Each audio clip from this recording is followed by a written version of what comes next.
നമ്മളിൽ പലരും ചോദിക്കാറുള്ളൊരു കാര്യമാണ്, ഞാൻ വീട്ടിലിരുന്ന് ജോലി ചെയ്യുന്ന ഒരാളാണ്, കുറച്ച് വീട്ടുജോലികളും വൈകുന്നേരം ചെറിയൊരു നടത്തമൊക്കെ ഉണ്ട്. പക്ഷെ എന്റെ ഡയറ്റും എക്സസൈസും ഒക്കെ വെച്ച് നോക്കിയാൽ എത്ര നാളുകൊണ്ട് എനിക്ക് വെയിറ്റ് ലോസ് ചെയ്യാൻ പറ്റും എന്ന്. ഇന്ന് നമ്മൾ ഡിസ്കസ് ചെയ്യാൻ പോകുന്നത് ഒരു സാധാരണ മലയാളി ഡയറ്റും നമ്മുടെ ദൈനംദിന ജീവിതത്തിലെ ജോലികളും വെച്ച് സയന്റിഫിക് ആയി എങ്ങനെ വെയിറ്റ് ലോസ് ചെയ്യാം എന്നാണ്.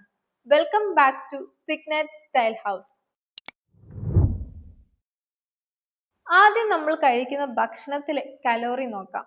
ഒരു ഏകദേശ കണക്ക് ഇങ്ങനെയാണ്: രാവിലെ 1 cup black tea 2 kilo calorie, breakfast 3 ഇഡ്ലിയും സാമ്പാറും 250 കിലോ കാലറി, ലഞ്ച് കേരള മട്ടരിച്ചോറും മീൻകറിയും 550 കിലോ കാലറി, വൈകുന്നേരം ചായയും ഒരു ഉള്ളിവടയും 180 കിലോ കാലറി, ഡിന്നർ 3 ചപ്പാത്തിയും ചിക്കൻ കറിയും 650 കിലോ കാലറി. ഇതെല്ലാം കൂടെ കൂട്ടിയാൽ ഏകദേശം 1727 മുതൽ 1850 കാലറി വരെയാണ് ഒരു ദിവസം നമ്മുടെ ശരീരത്തിലേക്ക് എത്തുന്നത്.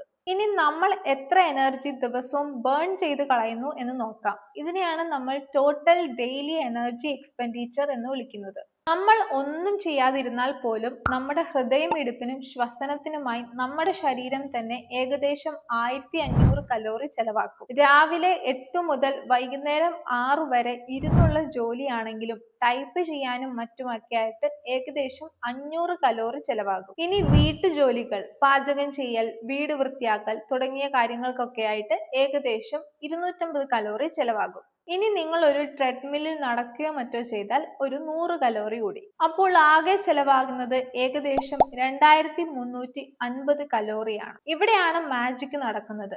നിങ്ങൾ കഴിക്കുന്നത് 1850 കലോറി, പക്ഷെ ശരീരം ഉപയോഗിക്കുന്നത് 2350 കലോറി. അതായത് ഓരോ ദിവസവും 500 കലോറിയുടെ കുറവ് നിങ്ങളുടെ ശരീരത്തിൽ ഉണ്ടാവുന്നു. സയൻസ് പറയുന്നത് ഏകദേശം 3500 കലോറി കുറയുമ്പോൾ 1/2 കിലോ കൊഴുപ്പ് കുറയുമെന്നാണ്.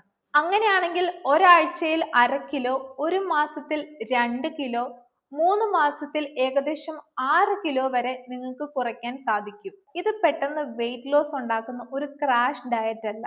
അതുകൊണ്ട് ഇതിന് ചില ഗുണങ്ങളും ഉണ്ട്. നിങ്ങൾക്ക് ഇഷ്ടപ്പെട്ട ചോറും കറിയും കഴിച്ചുകൊണ്ട് തന്നെ ഇത് മുന്നോട്ട് കൊണ്ടുപോകാം. ശരീരം തളരില്ല, പേശികൾക്ക് ബലക്ഷയം ഉണ്ടാവില്ല, കുറഞ്ഞ വെയിറ്റ് പെട്ടെന്ന് പിന്നീട് കൂടി വരികയില്ല. ജോലി ചെയ്യുന്നതിനിടയിൽ ഓരോ മണിക്കൂറിലും 5 മിനിറ്റ് എണീറ്റ് നടക്കുക. ഇത് മെറ്റബോളിസം കൂട്ടാൻ സഹായിക്കും. ഓർക്കുക, ശരീരം ഒരു കാൽക്കുലേറ്റർ അല്ല. ചിലപ്പോൾ ഉപ്പ് കൂടുതലായി കഴിച്ചാലോ മറ്റോ ശരീരത്തിൽ വെള്ളം കെട്ടിനിന്ന് തൂക്കം കൂടുതലായി കാണിച്ചേക്കാം. അതുകൊണ്ട് എല്ലാ ദിവസവും വെയിറ്റ് നോക്കി ടെൻഷൻ അടിക്കരുത്. ഈ വീഡിയോ നിങ്ങൾക്ക് ഇഷ്ടപ്പെട്ടിട്ടുണ്ടെങ്കിൽ ലൈക്ക് ചെയ്യുക, ഷെയർ ചെയ്യുക, സബ്സ്ക്രൈബ് ചെയ്യുക. ഞങ്ങളുടെ ഇൻസ്റ്റഗ്രാം പേജ് ഫോളോ ചെയ്യുക. ഇതുപോലുള്ള ഇൻഫോർമേറ്റീവ് വീഡിയോസ് ഒക്കെ ആയിട്ട് നമുക്ക് വീണ്ടും കാണാം. ബൈ.